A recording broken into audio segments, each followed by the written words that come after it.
It is reported that UN staff could be responsible for 60,000 rapes in a decade and that 3,300 paedophiles are working in their aid agencies. We help fund that through our taxes.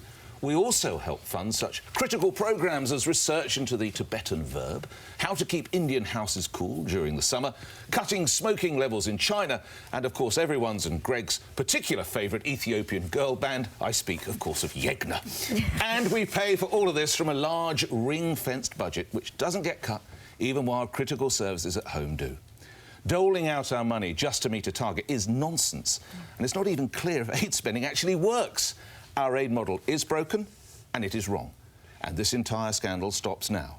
And it stops until we have rigorous audit trails and there is full accountability in these charities' accounts.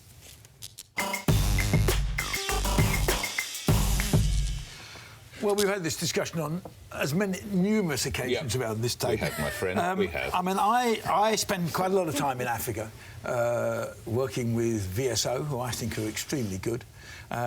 I meet totally committed people, earning very little money. A lot of the VSO people are volunteers who are urging nothing, and they do great things. And what's happened the last week must be incredibly discouraging to them. Because the little old lady working in the Oxfam shop. I totally agree. I think I do agree with you is that we have got to. There needs to be a proper look at the whole sector now. And because I do believe in overseas aid, I think it's in Britain's interest. I think we are in the development agencies. London is the centre of the world.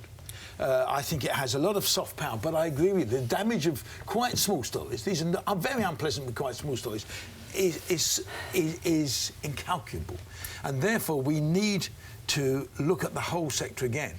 And as I say, I think I'd start with the Charity Commission and saying, what is the role of the Charity Commission? Because I'm not sure I do know.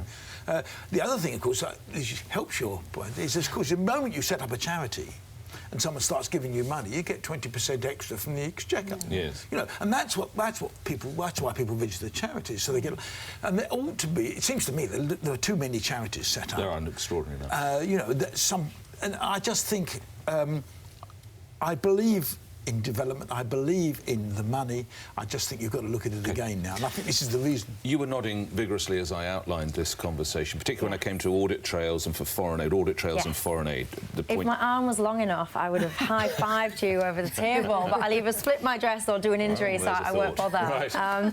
So what I would say is I completely agree with you, and this foreign aid, whenever I ask on Twitter, what do you want me to debate on the pledge, they constantly say foreign aid. I promise you, it is relentless. Foreign aid. And I get frustrated with the foreign aid, so I think it's good. I think it's a good thing to help people that are less fortunate and in need. So the principle of helping others, I'm very comfortable with.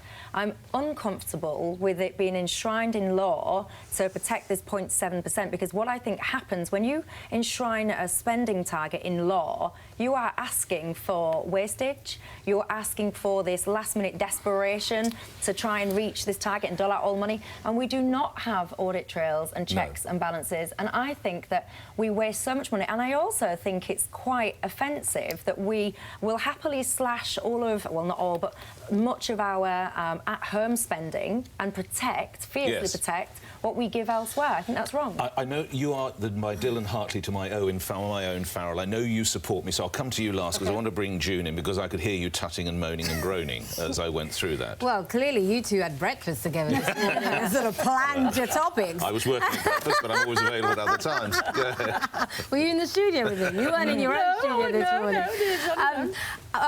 First of all, you're somebody, Nick, that has been very strong in your views in terms of immigration and your concerns around it. Around immigration.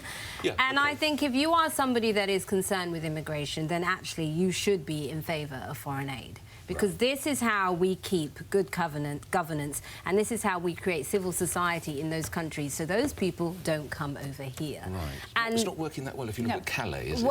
Well, let me finish. Sure. So, but if we weren't doing anything, trust me, it would be a lot worse. Okay. And as somebody who's worked extensively in this sector, and I've been on the ground and I've seen the impact that this aid has, by and large, it does good. By and large, it provides jobs in these countries. Yeah, you can throw stats all over, but actually you need to go there. You need to go there and see it for yourself. I think in many ways, I think we should have an aid budget. I think in many ways the way it's spent shows a total contempt for the British taxpayer. You know, the government is chasing artificial targets with aid that are 40 years out of date. We, in the past 5 years, have given £1 billion to Pakistan, which is the only country, as far as I know, off the top of my head, that can afford 130 warheads and a space programme. We are still funding their poor when they...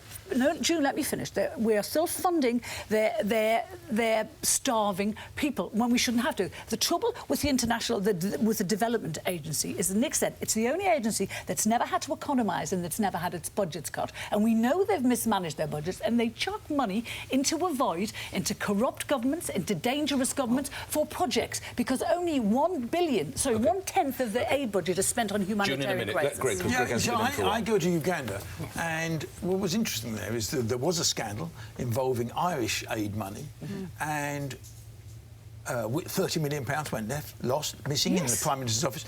As a result, the British immediately withdrew all their aid to the government. There should be more of them. No, they immediately withdrew their aid and they gave it instead to agencies to spend rather than government. But we are giving let Greg finish. I think that's why I quite like it. I think you need a review of the whole thing saying, I have no problem with the money. I just want to make sure it goes to the right place. I think our resident lefty. Yes, I have no problem with transparency, but trust me, if you do what you're suggesting, you might end up with far worse results. Anyway, I have a quote from the government. Right. And this is what they have to say. At times of global instability, it's more important than ever for us to be outward-looking and engaged.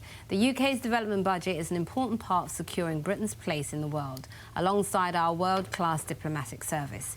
2% commitment on defence spending and permanent seat at the UN Security Council. June, thank you. Just to throw a couple of words back to you, Greg, you talked about soft power. It helps the UK with soft power. Explain, in what way? What do we get out of it? Well, we're just about to lose a lot of soft power because we're coming out of... no, don't say the word! We're coming out of the EU, and that gives us influence. Oh, we're not, are we? I think it gives us influence with governments overseas. I think it gives us... What does the viewer get? What does the Someone viewer watching get? this in their home, how does it benefit Mrs Jones and about anything to do with soft power. But hang on, isn't that bribery? So if you're saying basically I'm going to give you some money in order to influence... No, that's just one of the things it gives you. Yes.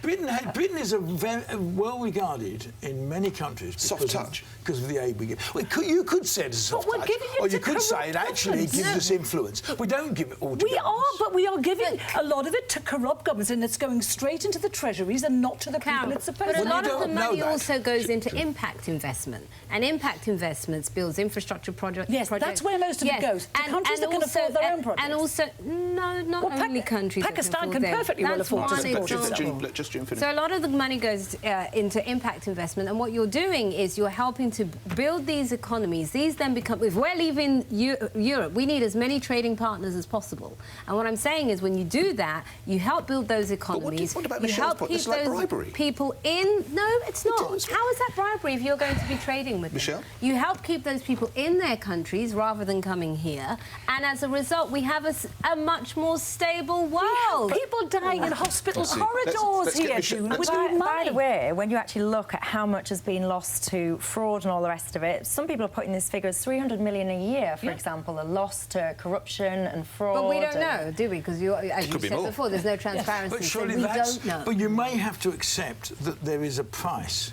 for foreign aid, of giving foreign aid and helping organisations, and that is that some of it will get lost. I've no doubt about that. It does. I have to say, my own experience out there is that I haven't seen that.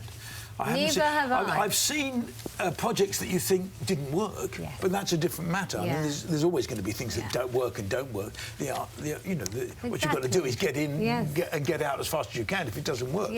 But I have not seen. But you were taken to a project that was working. No, I wasn't taken to a project. Can I just add, also I've seen lives changed and lives saved, and that's priceless.